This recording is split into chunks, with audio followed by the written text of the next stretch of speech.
gunakanlah tauriyah. Dan Rasulullah SAW menerangkan di antara dusta juga yang diperbolehkan adalah al-harb, pada peperangan. Dusta diperbolehkan. Makanya Rasulullah SAW mengatakan al-harbu khud'ah, bahwa perang adalah dusta. Al-harbu khud'ah, tipu daya. Tipu daya. Lihat bagaimana Ali bin Abi Thalib radhiyallahu anhu bertanding 1 lawan 1 melawan Abdul Wud di perang Khandaq, yang mana Abdul Wud seorang dari suku Quraisy yang terkenal besar badannya dan ahli di dalam berperang, terutama 1 lawan 1. Telah berapa sahabat Rasulullah SAW maju ke depan dan dia tidak meninggal. Abdul Wud waktu itu berada di sebuah, Abdul Wud dengan pasukannya, dengan beberapa orang Quraisy ingin menyeberangi Khandaq, batasan tersebut. Dihadang oleh beberapa sahabat, maju meninggal. Dibunuh oleh Abdul Wud. Sampailah kepada Ali bin Abi Thalib, seorang perwira yang sangat luar biasa, menggoreskan keberaniannya. Dari bukti keberanian Ali bin Abi Thalib adalah ketidakrelaannya dia diletakkan oleh Rasulullah SAW menjaga Madinah ketika berangkat di perang Tabuk. Ketika Rasulullah mengatakan, wahai Ali, kamu tinggallah di Madinah, biar kami yang berangkat ke Tabuk perang. Apa kata Ali bin Abi Thalib? Ya Rasulullah, apakah engkau sejajarkan saya dengan anak-anak dan wanita? Demi Allah, saya ingin berangkat. Apa kata Rasulullah SAW menenangkan hatinya? Wahai Ali, sungguhnya engkau denganku sebagaimana kedudukan Musa dengan Harun. Sehingga Ali pun reda dan rela terhadap kepergian Rasulullah SAW dan dia tinggal di rumah. Perwira. Bagaimana pertempurannya dengan Abdul Wud? Ketika terjadi 1 lawan 1 seperti kata orang Daud melawan Jalut. Daud kecil, Jalut besar, raksasa. Sama Abdul Wud dengan Ali bin Abi Thalib. Apa kata Ali bin Abi Thalib? Saya tahu bahwa engkau adalah orang yang kuat. Akan tapi bagaimana saya akan bisa bertanding dengan engkau 1 lawan 1 sedangkan di sebelahmu ada seseorang. Kata Ali bin Abi Thalib. Ketika Abdul Wud sebagai seorang merasa kesatria, tentu dia menoleh ke sebelahnya. Sebelahnya dia lihat ada seseorang, kiranya tidak ada seseorang. Waktu itu juga Ali bin Abi Thalib melayangkan pedangnya, kemudian terpenggallah kepalanya. Jadi dusta di dalam peperangan boleh, diperbolehkan. Dan ini banyak kisah-kisah kesatriaan yang terjadi pada zaman Rasulullah SAW dan para sahabatnya akibat dari dusta di dalam peperangan. Maka peperangan mempunyai kekhususan yang tidak dimiliki di luar peperangan. Seperti sombong di dalam peperangan juga diperbolehkan. Sombong di dalam peperangan juga diperbolehkan. Itulah yang dikenal di kalangan para sahabat Rasulullah SAW. Ketika Rasulullah SAW memilih sebuah sumur di perang Badar, Rasulullah berhenti, di sini kita berhenti. Berkata salah seorang sahabat, ya Rasulullah, ahadi manzilun anzalakallah am hiya harbun wa makidah? Ya Rasulullah, tempat yang engkau berhenti di sini, apakah tempat yang Allah telah tentukan atau dia adalah peperangan dan tipu daya? Apa kata Rasulullah? Tak, sesungguhnya dia adalah peperangan dan tipu daya. Apa kata sahabat tersebut? Ya Rasulullah, jika seandainya kita ingin berperang, kita ingin membuat tipu daya, bukan di sini tempatnya. Kan tapi kita maju ke depan di penghujung sumur, kemudian kita keruhkan semua sumur sehingga mereka tidak bisa minum, kita bisa minum. Itu yang terjadi di perang Badar. Dan banyak contoh-contoh yang lain tentang masalah itu. Yang ketiga, hadits ar-rajuli imra'atah wa hadits al-mar'ati zawjaha. Cerita seorang suami kepada istrinya atau cerita istri kepada suaminya. Ini juga diperbolehkan berdusta. Berdusta yang mendatangkan maslahat. Semuanya mendatangkan maslahat. 3 hal ini mendatangkan maslahat. Maslahat untuk islah yaitu perdamaian. Maslahat di dalam peperangan yaitu kemenangan untuk kaum muslimin untuk menegakkan kebenaran. Dan maslahat untuk suami istri adalah maslahat kedamaian di antara keluarga tersebut. Dan cerita seorang suami kepada istrinya atau sebaliknya adalah di dalam mengungkapkan sebuah ungkapan rasa sukanya, cintanya, makanan dan semacamnya. Dan ini diperbolehkan dan dia tidak termasuk yang terlarang dan dia termasuk yang dirukhsahkan. Ya, wallahu ta'ala. Hadis 255.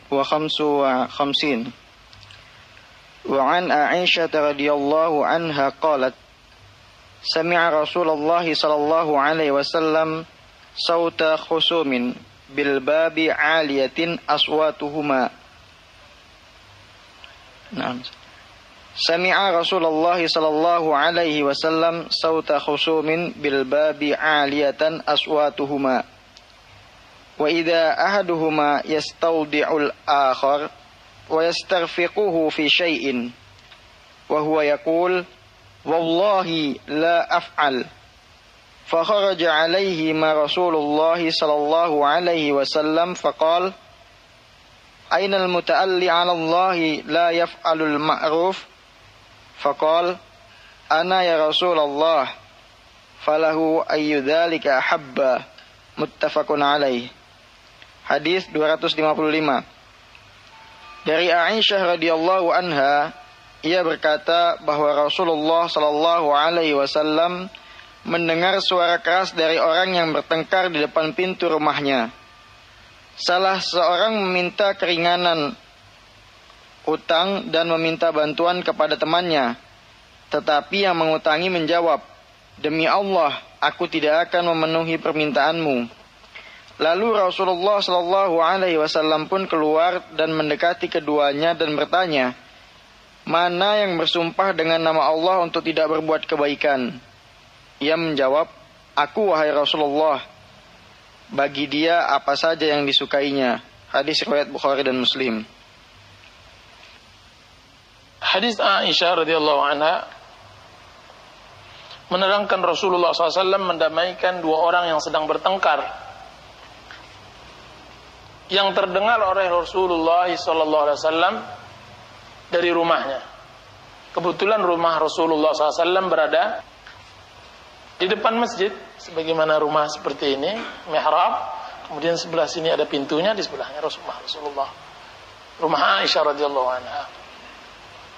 2 orang yang suaranya seakan-akan berteriak, yang satu menagih hutangnya dan yang satu lagi meminta diringankan utangnya, sehingga terdengar oleh Rasulullah SAW.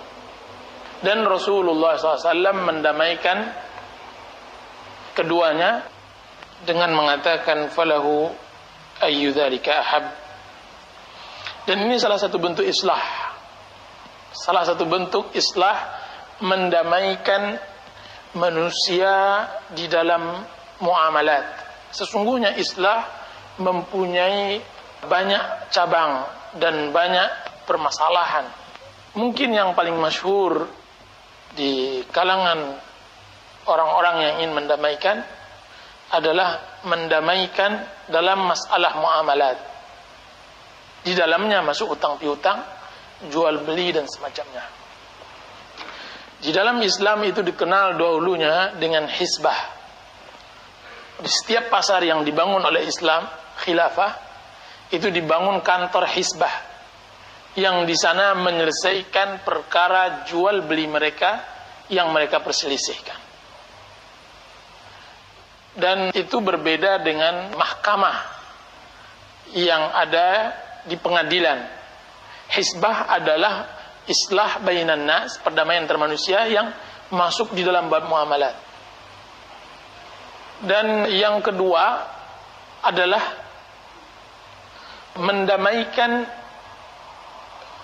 manusia dalam segi hubungan kekerabatan, keluarga, perdamaian, mendamaikan suami istri, mendamaikan kerabat, dan semacamnya, kabilah, dan semacamnya. Dan yang ketiga, yang lebih luas lagi, mendamaikan antara negara, antara kabilah, bangsa-bangsa, dan yang lainnya. Nah, hadis Aisyah menerangkan bahwa Rasulullah SAW juga salah satu tugasnya mendamaikan manusia di dalam bab muamalat.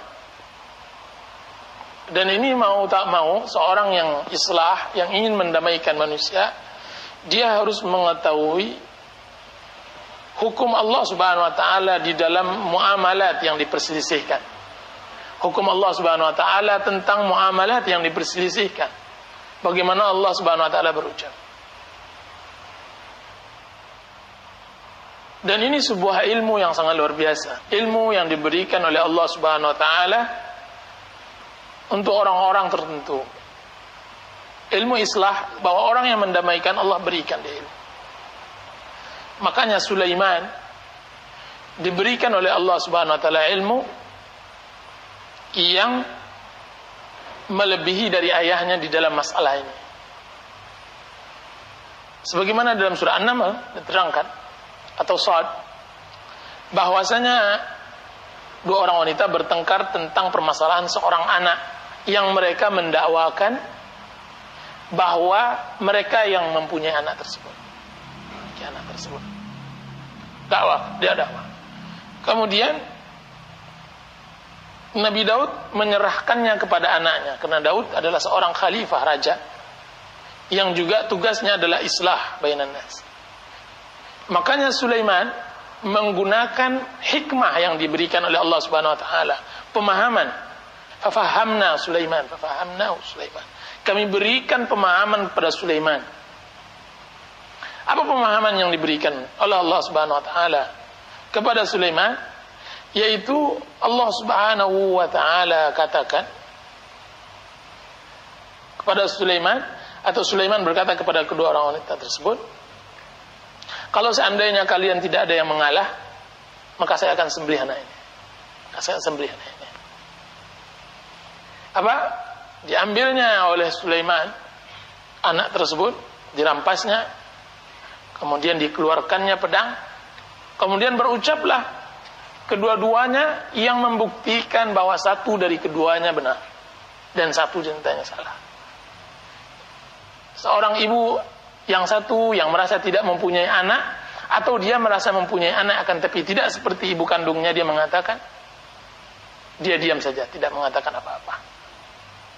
Kan tapi seorang ibu tadi, yang satu lagi yang merasa bahwa dia yang melahirkan dan semacamnya, apa katanya? Wahai Nabi Allah Sulaiman, sungguhnya saya rela bahwa anak tersebut adalah anak ibu si fulan.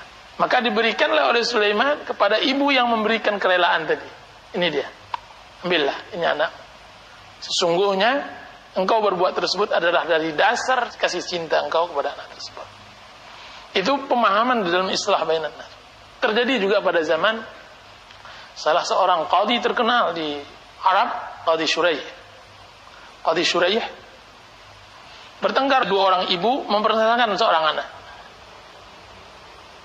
Akan tapi jelas cerita Nabi Sulaiman tentu tidak bisa diulang kembali karena ceritanya sudah masyhur. Apa kata Shuraih? Demi Allah saya tidak akan ulang cerita Sulaiman.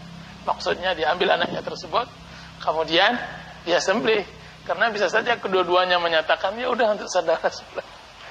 Akan tetapi apa kata Shuraih? Demi Allah ini bisa diketahui melalui telapak kakinya. Di Arab terkenal mengenal sesuatu dengan telapak kaki, semacam DNA atau sidik jari. Kalau di Arab terkenal juga dengan melihat kaki. Sesungguhnya melihat kaki akan diketahui siapa yang pemilik anak dan semacamnya.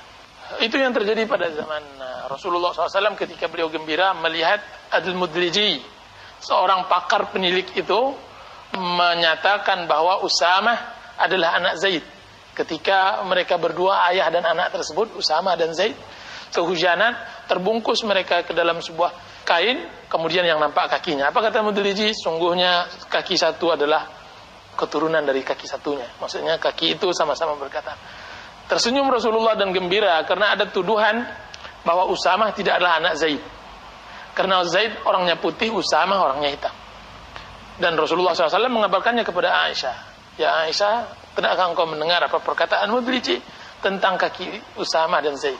Laku lihat bahwa di sini dibutuhkan hikmah, ilmu tentang menyelesaikan dan juga hikmah cara menyelesaikannya. Faedah yang berikutnya tentang masalah hadis ini, tentang masalah perselisihan di kalangan sahabat Rasulullah SAW. Perselisihan di kalangan sahabat tentang